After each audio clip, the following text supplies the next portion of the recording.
friends and conspiracy people like to talk about quantumness and quantum watches and quantum technology, and Yeah. they like to throw that word around like it's the buzzword of the year, like AI. Yeah. What the hell does I'm getting tired of that. What does quantum mean? Yeah, good question. I think a lot of people wonder if these quantum computers are really all they shake out to be. But when we talk about quantum in general, we're talking about quantum mechanics. And if you want to know what quantum mechanics really means, you need to Google the double slit experiment. This is really where, when I saw the double slit experiment, I realized there's more going on in this reality than we believe on the surface, than what CNN will tell you on TV. And just to kind of give an explanation for it, is it if we shoot an atom, think of like taking an apple and throwing it at a wall where there's two slits in the wall. The apple is going to go through one of the two slits, or it's going to hit the wall. But if it goes through one of the two slits, then we would be able to figure it out based on where it hits when it goes through the slit. So say that there's two slits and then there's a second wall, and we see where the apple splats against the second wall, and from that we can tell which slit it went through. Now, when we do this with the atoms, something weird happens. Or if we do this with photons, which is one kind of a tiny bit of light, then we, instead of getting two slits on the back wall, we get a interference Multiple pattern. thousand, Yes, multiple you get thousand many of them. foot. And what that means is it's a wave. Like if you were to take a wave of water and you have it go against the slits, then it would go through both slits and it would create an interference pattern. But the weird thing that happens is that if we try to look after we see this interference pattern and figure out, okay, wait, how did that work? Like, which slit did it go through? It went through both of them at the same time. And we try to look using a detector. The moment you put the detector there, the pattern changes. All of a sudden, it becomes two slits on the back wall as if you were throwing the apple through now. How can it be that just observing the experiment changes the outcome of the experiment? In my mind, this is like the universe is being aware of itself. And what this leads to is something called non-locality. Non-locality is a fancy word for reacting faster than the speed of light. And this is also what leads to what we call quantum entanglement and quantum teleportation. Because the idea here is that somehow the universe is reacting faster than the speed of light. And then what this means is that if you can kind of reverse this process, you can get to a point where you can teleport information. In fact, just today, I think that there was an article from Nature where they literally teleported a picture without sending the data, right? Where they just made the picture appear through quantum teleportation. And the way they refer to this when we are looking at the double slit experiment is that the act of observation breaks down the wave function.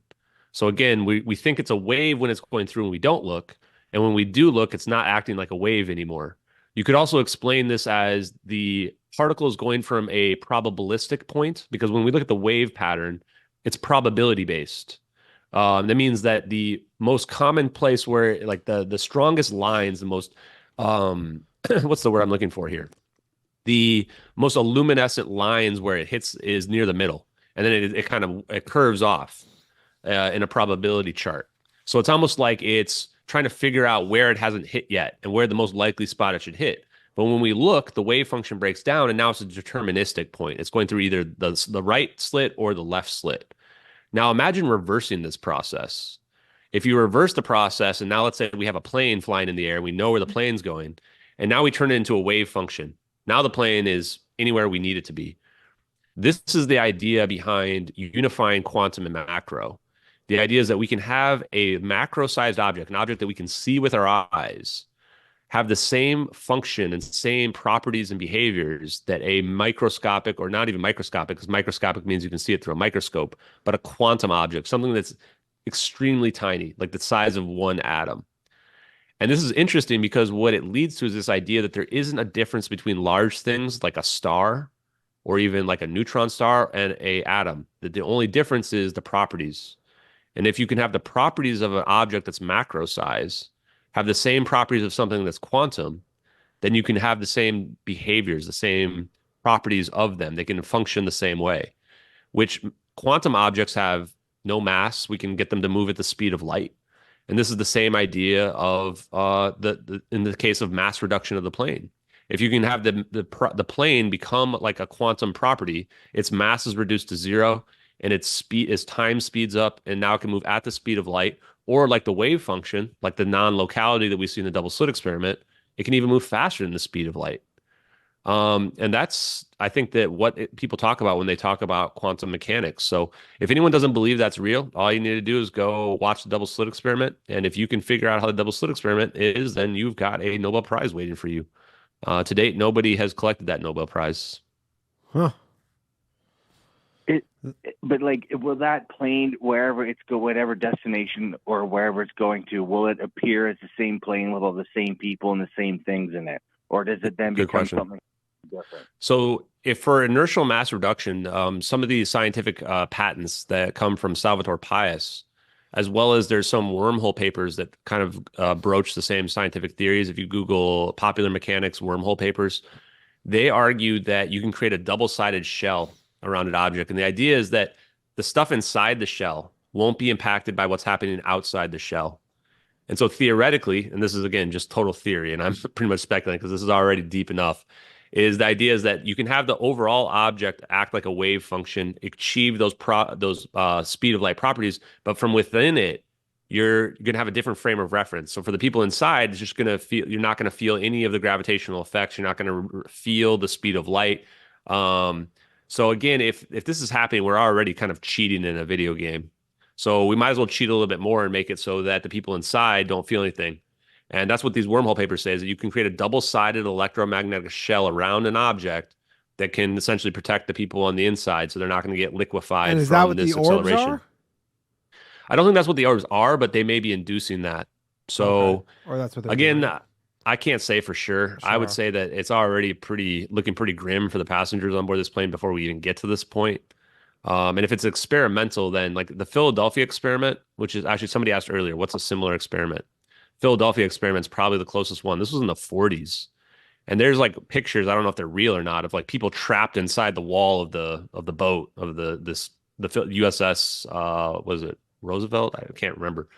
So and then that would be what you'd be afraid of, right? Is that if you don't have this electromagnetic shell that's protecting the people inside the plane, which doesn't necessarily have to be a bubble, it can probably be any shape you want it to be, then most likely those people are going to not survive this journey.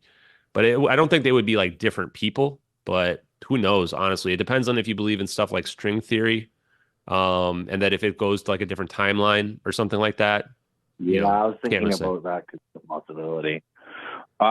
I guess my last question, and thank you so much for answering, and great tonight, Danny.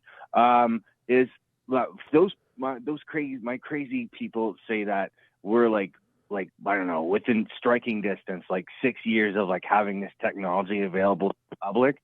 Now Yeah. it sounds like it's being experimented upon with governments, but like really and truthfully, we're probably many more years away from that, aren't we? Like there's probably a lot of people of interest who like wouldn't want stuff like this to be in public hands. Kind of like how Chat GPT, something like Chat GPT. Well, they probably wanted just military only.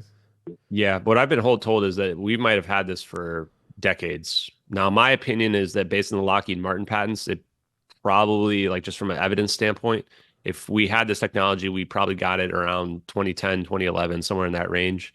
But there's people that have told me, hey, we've had this for more than 10 years, maybe decades. But my personal opinion is this will never be revealed within our lifetimes. It's just, I think it's too dangerous. The only way it would get revealed is if another incident like this happens where it gets used and it's undeniable, and then the public figures it out.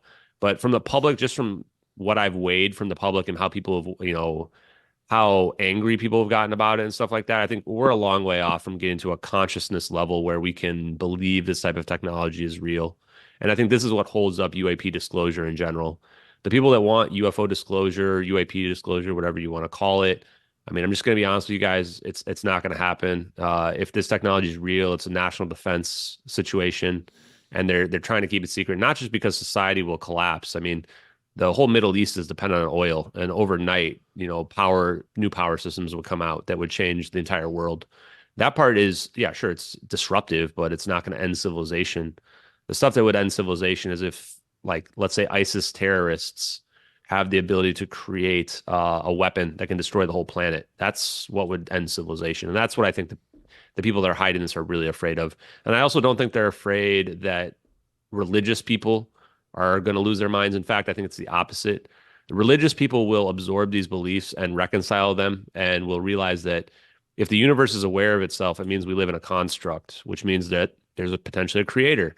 And then that becomes completely consistent with faith, right? The people whose minds get broken are the CNN brain people, the people that think that, oh, all this is magic, this can't be real, blah, blah, blah. Like those are the people that are going to have complete meltdowns. And those are the people that are going to be, you know, we actually have to worry about what they'll do to themselves because they'll think that, oh, none of this matters. I'm just going to go, I'm an avatar body and I'm going to go on to the next world, right? That's what I think we have to be afraid of there. So that's just my opinion, though.